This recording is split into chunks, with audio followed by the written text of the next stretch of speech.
देखते हैं जो हमने क्वेश्चंस आपको दिया था 17 बीपीएससी का जो mains daily answer writing programme हमारा चल रहा है, उसमें आपने देखा होगा कि किस प्रकार से हम आपको मेंस के क्वेश्चंस देते हैं, किस प्रकार से हम आपको प्रीलिम्स के क्वेश्चंस देते हैं और एक कॉम्प्रिहेंसिव जो प्रिपरेशन होती है, खास करके आपको जो टॉपिक्स दिया जाता है उस टॉपिक्स को आप पढ़ते हो, उस अकॉर्डिंग हम आपको क्वेश्चंस देते हैं। तो हमारी कोशिश ये होगी कि जो क्वेश्चंस का हम आंसर सिनॉप्सिस आपको लिख करके भेजते थे, अब हम आपको लिख करके तो देंगे ही देंगे और साथ ही साथ हम उसके एक वीडियो एनालिसिस कर देते हैं कि देखो जो भी बच्चे कॉपी लिख करके देते हैं हमें, ठीक है, तो जब उनको कॉपी हमारे पास आती है तो हर चीज को ना कमेंट के रूप में बताना बड़ा मुश्किल है ना। मोटा मोटी आप कमेंट दे देते हो कि देखिए इस प्रश्न में आपकी ये कमी है, अगले प्रश्न में आपकी ये कमी है, लेकिन ये भी तो बताना होता है ना कि मान लो कोई कमी है तो उस कमी को क्या दूर करे भाई। चलो एक क्वेश्चन आपने हमें दिया, हमने क्वेश्चन के आंसर आपको लिख करके दिया, लेकिन उस क्वेश्चन में यदि आप कहते हो कि चीजें गलत हैं तो गलत है तो क्या होना चाहिए वहां पे सही, ये भी तो होना चाहिए ना। क्योंकि सिनॉप्सिस जो होता है किसी क्वेश्चंस का वो सबके लिए एक जैसा होता है ना। हमने क्वेश्चंस दिया, आपने लिख दिया और हमने आपको सिनॉप्सिस दे दी। सिनॉप्सिस में क्या हुआ, एक प्री डिफाइंड स्ट्रक्चर्स है, उसके अकॉर्डिंग हमने कंटेंट्स को तैयार करके आपको कहा कि देखो इस तरह के आंसर के सिनॉप्सिस होने चाहिए। लेकिन होता क्या है, हर स्टूडेंट का अपना एक अलग अलग राइटिंग स्किल होता है, राइटिंग स्टाइल होता है, उसी बात को किस तरह से रिप्रेजेंट करता है ये बहुत इंपॉर्टेंट होता है। और हर स्टूडेंट में यूनिकनेस होता है, ऐसा नहीं कि सब स्टूडेंट हर आंसर्स को एक ही जैसा लिखेगा। कंटेंट सबका सेम होगा, कंटेंट तो चेंज नहीं कर सकते, लेकिन way of representation of the content, content का जो रिप्रेजेंटेशन है वो अलग होता है। तो हमारी कोशिश ये होगी कि जो भी क्वेश्चंस हम आपको दे रहे हैं उसके एक तो आंसर सिनॉप्सिस हम तैयार करके दें ताकि आपको ये पता चले कि इस क्वेश्चंस में किस तरह से आंसर्स लिखने थे, और साथ ही साथ उसकी वीडियो क्लासेस हम आपको प्रोवाइड कर देंगे। उससे क्या होगा कि आपको जब भी मन करे 2 बार 3 बार करके आप इसको देख सकते हो, ठीक है। तो ये वीडियोस जो होंगे वो ब्लू आईएएस के यूट्यूब चैनल्स पर भी अवेलेबल होगा, और ब्लू आईएएस का जो ऐप है उसमें आप देखेंगे 17 बीपीएससी प्री कम मेंस का जो डेली आंसर राइटिंग का प्रोग्राम है उसके अंदर भी सारे वीडियोस आपको मिलेंगे, चाहे वो जीएस पेपर 1 का हो, चाहे वो जीएस पेपर 2 का हो, एस्से राइटिंग का हो। ध्यान रखिएगा, हम यहाँ पे एस्से राइटिंग के भी वीडियो एनालिसिस क्लासेस देंगे, ये नहीं कि हम सिर्फ सिनॉप्सिस तैयार करके हम आपको देंगे, ठीक है। तो देखो एक क्वेश्चन हमने दिया था साइंस एंड टेक्नोलॉजी के सेक्शंस का और एक क्वेश्चन था प्रेशर ग्रुप का, ठीक है। तो 2 क्वेश्चन हमने अभी आपको दिए थे इधर पिछले 2 दिन में। तो इस क्वेश्चन में किस तरह से आंसर्स करने, तो बहुत ही मैंने बेसिक चीजें इससे बताई है, ये नहीं कि डायरेक्ट हमने उठाया क्वेश्चंस और उसके आंसर्स तैयार करके हमने आपको दिया। हमने बताने की कोशिश किया है यहाँ पे कि जैसे आप देखोगे कि भारतीय राजनीति में जो दबाव समूह है, प्रेशर ग्रुप की मैं बात कर रहा हूँ, ठीक है। तो मान लो जो प्रेशर ग्रुप है उसका आपकी भूमिका को समझना तो विश्लेषण करनी है, यानी इस प्रश्न के डिमांड को आपको पहले समझना होगा। प्रश्न में क्या करना है, सबसे पहले यह बताना है कि दबाव समूह का मतलब क्या होता है, किसको बोलते हो दबाव समूह। क्या कोई पार्टी दूसरे पार्टी पे दबाव बनाए उसको दबाव समूह बोलोगे, किसको आप दबाव समूह, है ना। तो जब भी कोई शब्द यदि आपको यहाँ पहुंचे तो पहले तो उसकी मीनिंग आपको अच्छे से पता होना चाहिए कि दबाव समूह होता क्या है, ठीक है।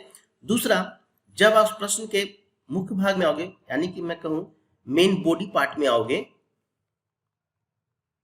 मेन बॉडी पार्ट में आप जब जाते हो तो यहाँ पे आपको बताना होगा कि जब दबाव समूह की हम बात करते हैं तो क्या दबाव समूह सिर्फ पॉजिटिव काम करती है या कुछ निगेटिव भी चीजें हैं उसमें। तो यानी कि आपको सकारात्मक और नकारात्मक दोनों बातों को बतानी होगी, और खास करके एक बैकग्राउंड ये भी बताना होगा कि किस तरह से भारतीय राजनीति में देखोगे कि दबाव समूह जो है, जो प्रेशर ग्रुप है, जो दबाव समूह है, उसकी थोड़ी सी बैकग्राउंड की चर्चा हमें यहाँ पे करनी होगी। उस तरह से आप देखेंगे कि किस प्रकार हमने इस क्वेश्चन के डिमांड को समझने का प्रयास किया।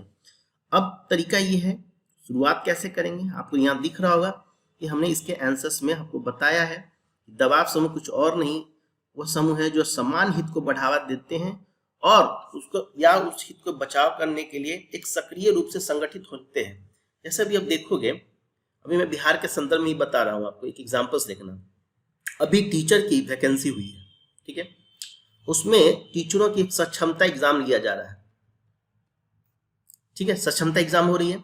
अब यहाँ पे गवर्नमेंट कह रही है कि देखो भाई, जितने भी टीचर्स जो नियोजित हो, जिनको जॉब में हमने नियोजन के माध्यम से लगाया है, अब आपको यहाँ पे सक्षमता के एग्जाम्स आपको देनी है। अब दिक्कत ये हो रही है कि इन्होंने कुछ कंडीशंस उसमें रखे हैं। कंडीशंस क्या रखे हैं कि जो टीचर्स हैं उनका एग्जाम हम ऑनलाइन लेंगे, ठीक है। दूसरा उन्होंने रखा है कि हम आपको चांस दे रहे हैं, इतने 3-4 स्टेम्प में आपको इसको पास करना, नहीं तो आपको सेवा से बर्खास्त किया जाएगा। अब हो क्या रहा है कि जो टीचर्स की जो यूनियन है, जो ठीक है शिक्षकों की जो यूनियन है, अब ये क्या कर रहे हैं, अब ये कर क्या रहे हैं कि अपना बात या अपनी कुछ इनकी मांगे हैं क्या भाई, मान लो कि जिसको 2 साल 3 साल में रिटायरमेंट करनी है ना, तो उस तरह से लोगों को आप इस तरह से आप देंगे। अब कंप्यूटर में से कितनी कुछ चलाना ही नहीं आता, अब माउस पकड़ेंगे तो लेफ्ट में जाएगा कि राइट में जाएगा, आप उसको ऑनलाइन एग्जाम दे रहे हैं। तो यानी कि दबाव एक तरह से किसका काम कर रहे हैं, एक तरह से ये प्रेशर ग्रुप का ही काम कर रहे हैं कि सरकार पे अपने हित को बढ़ावा देने के लिए, अपने हित के बचाव के लिए अपनी बात रखते हैं। इस तरह से आपको एकदम क्लियर कट होना चाहिए कि दबाव समूह लोगों का एक समूह है जो अपने समान हित को बढ़ावा देने और बचाव करने के लिए सक्रिय रूप से संगठित होते हैं। इसलिए इन्हें क्या कहा जाता है, इन्हें दबाव समूह कहते हैं। बहुत सारे एग्जांपल्स ले सकते हो, AITUC है, All India Trade Union Congress है, Federation of Indian Chamber of Commerce and Industries हो सकता है, एसोचैम है। इस तरह से आप इनकी बात को लिख करके इसकी भूमिका को स्टार्ट कर सकते हैं।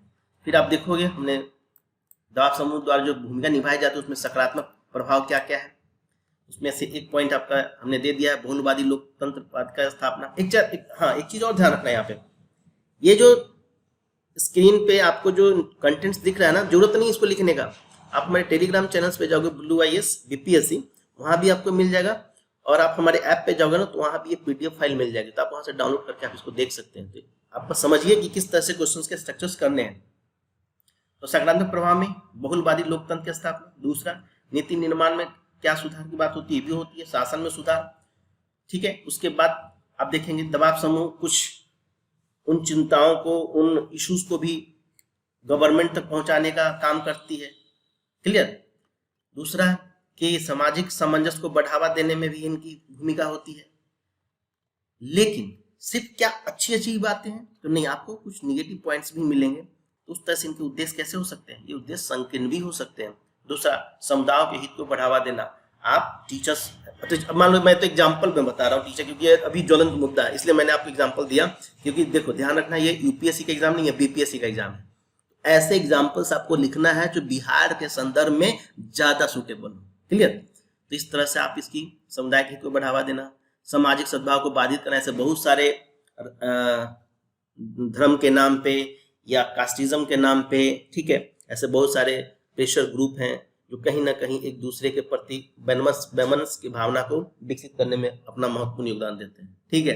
इस तरह से आप इसको देख सकते। दूसरा, जो ऑर्गेनाइजेशन होती हैं, जो भी प्रेशर ग्रुप्स होते हैं, उनका कोई नेता कोई जनता के द्वारा चुना नहीं जाता है, उनकी कम्युनिटी से ही 50 लोगों की यदि मेंबरशिप है तो 50 में से किसी एक को बनाया, तो इनकी जवाबदेही भी कम हो जाती है। जिस तरह से नेता को देखते हो 5 साल बाद चुनाव में तो आता है, आप उसका लेखा जोखा तो करते हैं। तो इस तरह से ये भी इनकी एक कमियां। दूसरा, यदि इनकी बैकग्राउंड देखोगे तो बैकग्राउंड में क्या है, तो बैकग्राउंड में चुनाव सुधार को लेकर के अच्छे काम इन्होंने अपना भूमिका निभाई। नेतृत्व बहुत सारे निकलते हैं, बहुत सारे ऐसे ऑर्गेनाइजेशन है, चाहे वो स्टूडेंट फेडरेशन ऑफ इंडिया है या national student union of India है।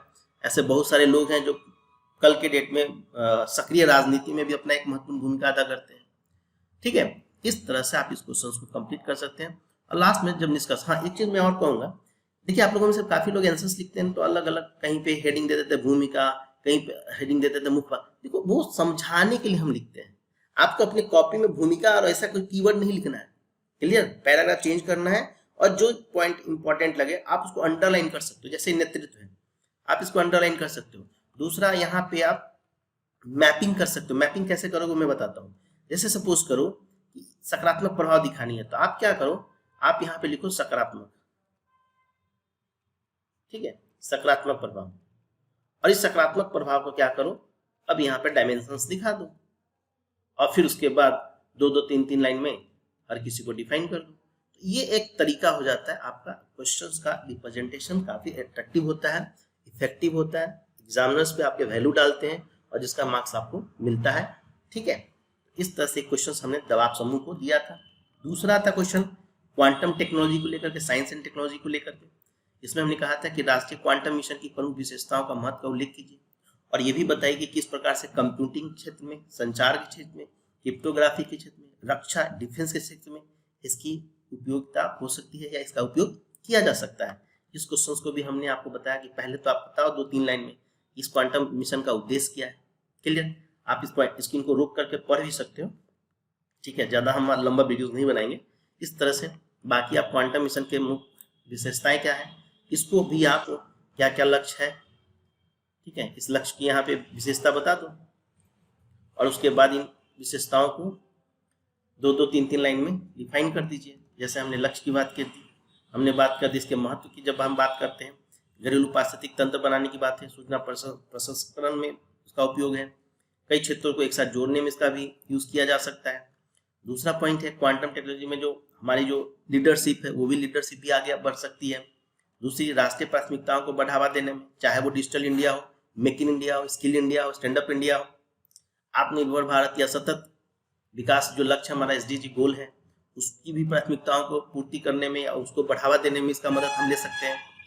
किस प्रकार से कंप्यूटिंग के क्षेत्र में इसका यूज हो सकता है, संचार के क्षेत्र में हो सकता है, क्लियर। क्रिप्टोग्राफी का मतलब क्या है, जैसे आप यूज करेंगे, जैसे कि कोई डेटा है, वो डेटा आप किसी को सेंड करते हो, वो कहीं पढ़ ना पाए। अभी मैं आपको एकदम एग्जाम्पल देता हूँ, करंट एग्जाम्पल देता हूँ। आप देखोगे कि कल सेबी का रिपोर्ट आया था, सेबी ने जी बिजनेस पे, ठीक है, जी बिजनेस के कुछ लोग थे जो अपने आप को पैनलिस्ट कहते थे, और ये लोग आपस में ना चैट करते थे और किस शेयर को ऊपर बढ़ाना है, किस शेयर को नीचे लेके आना है, पब्लिक का पैसा लगवा देना है, खुद स्क्वायर ऑफ कर देना है या खुद पैसा कमा के बाहर मार्केट से निकल जाना है।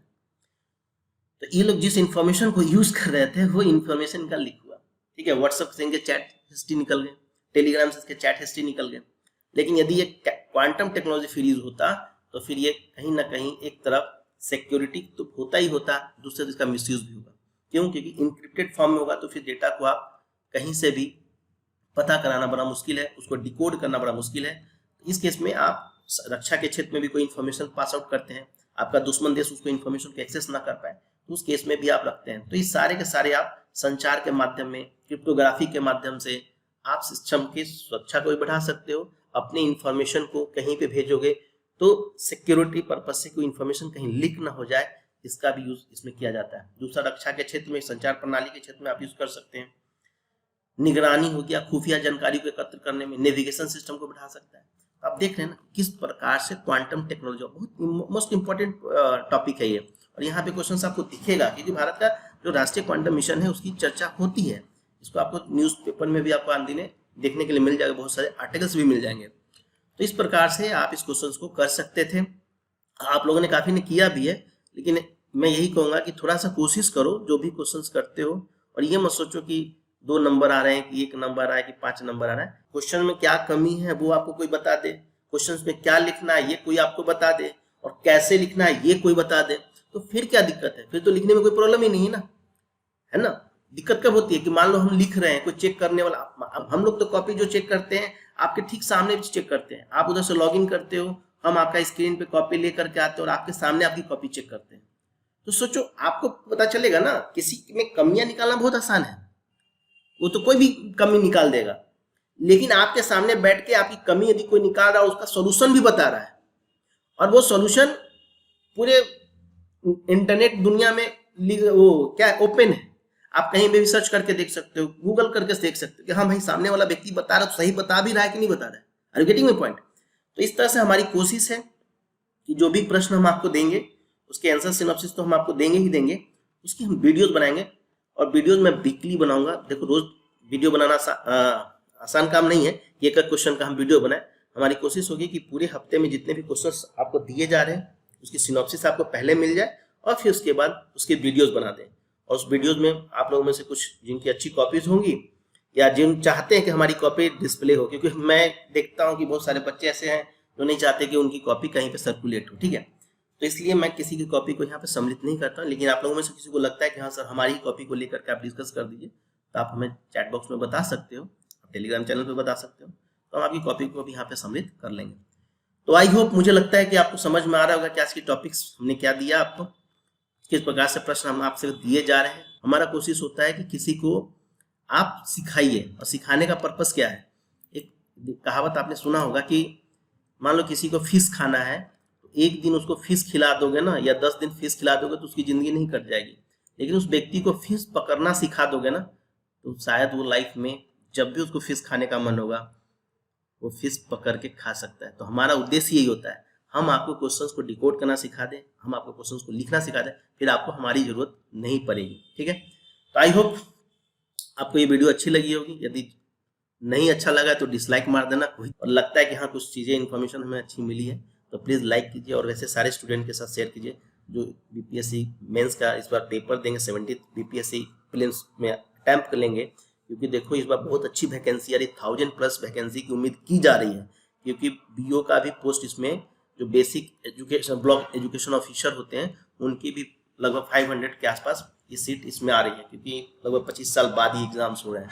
तो बहुत अच्छी वैकेंसीज हैं, इस बार उम्मीद कीजिए कि आपका भी एक इसमें नाम आए। तो चलिए मिलते हैं अगले वीडियोस में। आई होप आपको ये सेशन अच्छा लगा होगा, अच्छा लगा है तो जरूर लाइक करें। Thank you.